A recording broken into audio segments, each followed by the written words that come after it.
Oh, you fantastic, wonderful people, what is up? I know I said it was going to be a bit for my video because I'm getting some shit done, but something monumental happened to me just recently. It happened to everyone. It was a cultural impact thing, and I just knew I had to make a video on it. Strike while the iron was hot, because, man, what a great day it was. What day am I talking about? I'm talking about Thursday, July 20th. Better known as Barbenheimer. Barbenheimer's been a big thing for the last couple months here. Ever since people found out that Barbie and Oppenheimer were coming out in the same day, shit went wild. Now, this is not the first time a double feature has happened. It's one of the few times I can think of where two massive films that are such polar opposites have come out on the same day. Like, films come out on the same day all the time, but they're never two huge blockbusters, and they're never two movies that are as opposite as you can be. You got one film that is centered on the laughs and, good fun time in Oppenheimer, and then you got the deep, methodical, world-driven story in Barbie. It's incredible how we got these two films coming out on the same exact day. So obviously, with how big of a fucking movie fan I am and how much I'm at the theater, I obviously partaked in Barbenheimer and did the double feature. I saw both movies on the same day, and I gotta tell you, what a great fucking day it was. I fully expected, I knew Oppenheimer was going to be great. With a cast like that, Christopher Nolan, the story of Oppenheimer, how do you fuck that up? I knew that was going to be fantastic, and that's easily the best movie of the year. We're going to get into Oppenheimer in a bit. But then you had Barbie, and Barbie I thought looked so fucking awful in the trailers. They have that whole scene in the trailers with the whole beach off, like, I'm gonna beach you off. Well, if you beaching him off, you're gonna have to beach me off. And it's funny because when he says beach off, it sounds like beat off, which is the sexual term. So it's funny. It's a joke because sex is funny. And that was like 20 seconds in the trailer, and I was like, ooh, that's the type of humor we're going for in this movie. Oh, that's gonna be so good. And that pretty much just lost all my interest, and I never watched pretty much any of the other trailers. I'm happy to say though, Barbie, what a fucking smash hit. I loved this film. I was so blown away that this film honestly, I would have to sit down and think about it. This film might be in my top 5 of the year. It's hard to debate if it would or not, but man, what a good fucking movie. It was so funny. Anytime, all the actors and actresses are great in the film, but one really stood out, and that was Ryan Gosling. Anytime Ryan Gosling was on screen, I was just cracking up. I thought that dude was hilarious. He has they released this clip online, but still, to keep as much spoilers as possible, I won't go too in depth, but it's a musical scene with Ryan Gosling, and all I have to say is just, I am Ken. That's the name of the song. That's the song he sings, and it was fantastic. I was dying in the theater. I thought it was hilarious. But even like all the other, like Margot Robbie is obviously Margot Robbie. She's great in the film. There's Simu Liu doesn't have a huge role in it, but he is pretty good for the screen time he gets. I love how all the Kens played off of each other, how the like bro code came into it and everything. I loved this film. This film was so fucking funny. I thought it had a good message to it. The one problem I had with the message is I hate movies who have a good message, but they really shove it down your face. And this movie really shoves its message down your face. It does not let you like kind of think about it at all. It tells you what it's going for. It hits it, and it does it well, but it really tells you what it's going for. And sometimes it can get a bit annoying. It's like, okay, I get what you're trying to say. It's a good message, but we don't have to be here for 5 hours on this message. I'm gonna tell you though, I really, really want that shirt that is just, I am Kenuff. I wonder if I can buy that. I'm gonna go see if I can buy that. I definitely think, I honestly wouldn't be surprised to see this movie be up for best screenplay at the next Oscars. I think this film absolutely could earn that, which I never thought I would say about a Barbie film. The set design and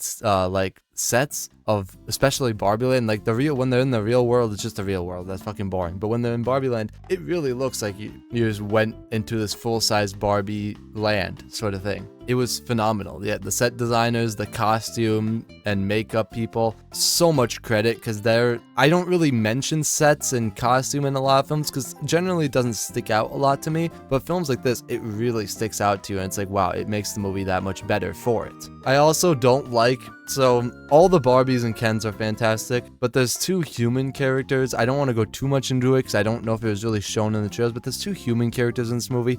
I didn't really like them. Or there's two human characters that are like mother and daughter, because there's actually more human characters with Will Ferrell and stuff. He's in the trailers, I know that.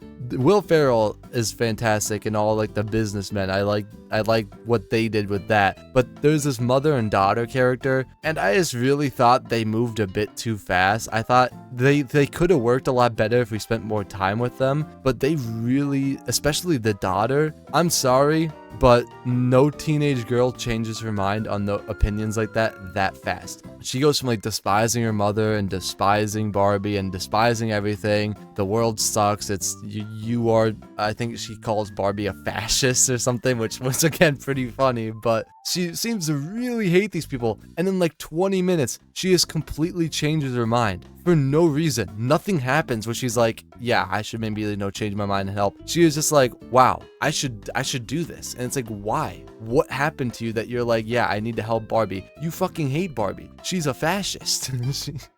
So I thought a little bit more time being spent on those two characters would have helped the movie a little bit. But man, overall, I don't have many complaints with this movie. Pretty much everything works for it. The music, again, is fantastic. I love all the cameos. There's people like John Cena who pop up. And John Cena, I think that was announced. I hope so. If not, minor spoiler, John Cena gets a little cameo. I'm pretty sure that was announced. But yeah, I had a blast with this movie. It was so fucking good of a time at the theater, and it just blew. It's one of those, I love, my favorite theater experiences are the ones where I really go in expecting nothing from the movie, and then I am just blown away by how much I enjoyed the movie, to the point where I might even end up with it in my top 5 of the year at the end of the year. I fucking love Barbie. I thought it was fantastic. It had no right to be that good in my opinion, but damn it, it pulled it off, and I might even go see it a second time because it was just that damn good. Wrapping it all up, I think I'm gonna give Barbie a 80 out of 100 on the slosh scale, which seems really high, but I was looking back on it, I don't have many complaints. I have 2 little complaints, and that's about it. So I feel like it deserves, if they would have spent more time with the mother and daughter character, if some of the humor, because 99% of the humor lands in this movie, but there's a joke every now and then, like the beach off joke, like some other jokes that really just put a static face on your face. And yeah, that wasn't exactly great, but other than that, fan-fucking-tastic.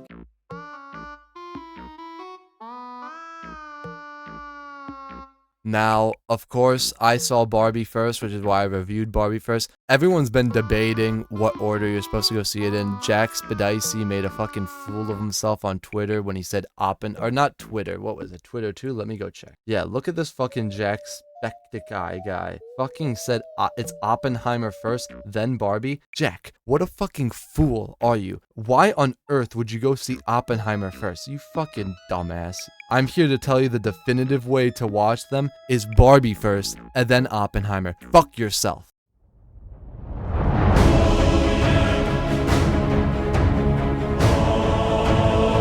Then, after Barbie, I sat in the parking lot, watched Impractical Jokers for 2 hours, and went back in and started Oppenheimer. And my fucking god, I love Christopher Nolan. Let me start off with, I love Christopher Nolan. I love his films so much. Inception is my favorite movie of all time. I would kiss Christopher Nolan if I could. My god, I love that man. I will say though, I didn't really love Tenet, which was his last movie he did. But I didn't say I hate Tenet. I just said I didn't really love it. And if, to me, Tenet is his worst film, and if Tenet is your worst film, you're doing pretty fucking good for yourself. So needless to say, I was really hyped for Oppenheimer when Christopher Nolan came out and said he was going to do Oppenheimer, the story of Robert Oppenheimer, the guy who invented the bomb. And then they started announcing the cast, and I remember it was like a couple people like every few weeks. It started out with Cillian Murphy and Emily Blunt. I'm like, okay, bam, that's a banger cast right there. You don't need anyone else. And they announced like Robert Downey Jr. and Matt Damon, and then they announced like Jack Quaid and Florence Pugh, and then they announced like fucking everyone's gonna be in this movie. They announced Rami Malek's gonna be in the movie. They announced every single A-lister pretty much. Like, yeah, they're gonna be in this movie. And my God, I was so hyped for this movie. This was probably my second most anticipated movie of the year, right behind Spider-Verse. But this is my new favorite movie of the year. Holy shit, this movie is fantastic. I don't know if I have a single complaint with the movie.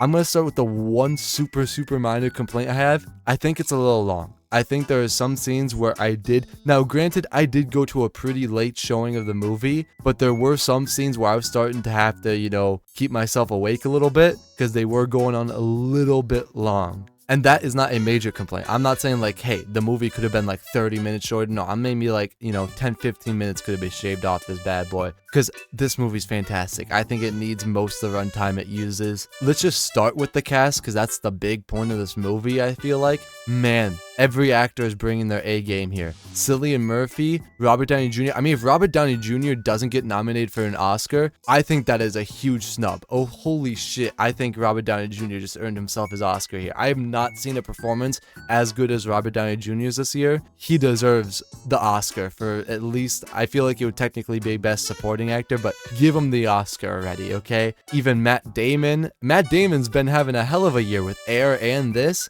Go Matt Damon. Emily Blunt doesn't get a huge amount of screen time, but she's really good in what she gets. Florence Pugh's really good in what she gets. Rami Malek has like one line where he talks, but just his facial expressions in other scenes are just like, wow, that was so fucking good. Jack Quaid gets like 3 lines, but for some reason I'm blown away. I just like Jack Quaid. I'm happy to see him in something other than The Boys, because I love him in The Boys. But yeah, every single cast member, actor, actress, bringing their absolute A game to this movie. It's one of those rare movies where I didn't really see the actors. I just saw the characters. I didn't see Cillian Murphy. I saw Oppenheimer, And which is, to me, when an actor's really doing their best job, is when you separate actor from performance. The story here is fantastic. This is obviously a big event in history. A lot of people know about Hiroshima and Nagasaki. It's not like some story that is underground and no one knows about, but still, Christopher Nolan obviously dramatizes some things a little bit, but man, Christopher Nolan really just knows how to tell a story. I will say I was a bit confused for like about the first maybe like hour of what was happening when and stuff, because they do go back and forth and back and forth and back and forth, but by the end of the movie I was able to really like piece it all together in my mind and kind of knew the timeline. It does a really good job of, by like 2/3 of the way through the movie, to really let you know, okay, this is when this is happening, this is when that's happening, this is when this, it puts it all together for you and puts it in the pieces, but it doesn't explicitly state to you like 1998 in Boston, and then it goes to the scene, and then it cuts to 1990. I don't know why it'd be 1998. That's way too late. But just like, a lot of those movies like use those big title cards that tell you the year it's happening, and then to separate it and help you know. Christopher Nolan doesn't fucking need those title cards. Christopher Nolan just says, hey, you're gonna know what's happening when by the end of the movie, and you fucking do. And the story here is fantastic. Oh my god, dude, some of the most tension I felt in a theater. Obviously, they do the bomb test, the Trinity test, that everyone, like, that was a big thing in the marketing. That's not a spoiler, but man, when they do that whole scene leading up to the test, holy shit, I have not in a long time felt more tension than I did right there. It's been a while since I've been sitting in a theater and had my ass cheeks clenched that hard. I was so frightened, even though I knew what was going to happen because it's history. Like, I know the bomb's going to go off and it's going to be successful. But man, I was sitting there with my ass cheeks clenched so tight that I thought I was about to just like implode myself. And then, oh my god, when the bomb actually does go off, Christopher Nolan already said he didn't use CGI for it, and he does it in a very specific way, and I think it's a really good way. And holy shit, it is just, you are sitting there in awe pretty much when it's going off. You feel like you were actually there. there just witnessing it. Oh, I wish I could just go into spoilers so I could really talk about what happens, because it's so good. Oh my god. Man, this film might damn near just be fucking perfect. I don't know if I can say it's better than Inception, but this is easily his number 2. Oh, Jesus, dude, everything about the film, the act, the performances, the story, the cinematography, everything, down to the lighting and the sets, everything in this movie is phenomenal. I cannot praise this movie enough. I cannot praise Christopher Nolan enough. You are doing yourself a disservice if you do not go out and see this movie in IMAX while you still can, because it's not going to be in IMAX forever, and then you missed your chance. And this is one of those movies, there's 1 or 2 movies every year that I really feel like you need to see on the biggest screen possible. Oppenheimer is one of those movies. You have to get your ass out of your seat and go see this film on as big of a screen as possible. The first time I saw this film on Barbenheimer, I actually saw it in a pretty small theater, which was a bit upsetting, but I went to go see it again in an IMAX theater, massive theater, and it was so much better. It was so much better. Do yourself a service, spend the extra $5, $10, whatever for IMAX, and see it in IMAX. You will be so happy with yourself that you did. With that being said, this film's getting 100 out of 100 on the Sloth scale. I don't think, or the official, sorry, fuck. This film is getting 100 out of 100 on the official review scale. Because, man, it's perfection. I don't have a single problem with it that I feel like drags the movie down. Like, yeah, I have some really minor nitpicks, but that's because with a film this good, you have to nitpick to find anything so you're not looking biased. Even though I very much am, because it's Christopher Nolan. But yeah, overall, Barbenheimer was such a good day for me. I love the theater experience. I love sitting in a theater, getting to watch movies with a packed audience. And there were so many people there dressed up for Barbie. There was people dressed up as Oppenheimer. It was just such a fun time. If you have missed out on Barbenheimer, you missed out. It was a fun day. You've missed out. Barbenheimer will go down in history. A new national holiday, if I say so myself. Every Thursday, July 20th, they should put, well, it won't be a Thursday every year, but every July 20th, July 21st technically, because that's release day. Every July 21st, put Barbie and Oppenheimer back in the theaters. Do a double feature. I'd go see them again. Hell yeah. Barbenheimer. I'm back, baby. My next video, I promise, probably won't be a tier list or a review. And toodles.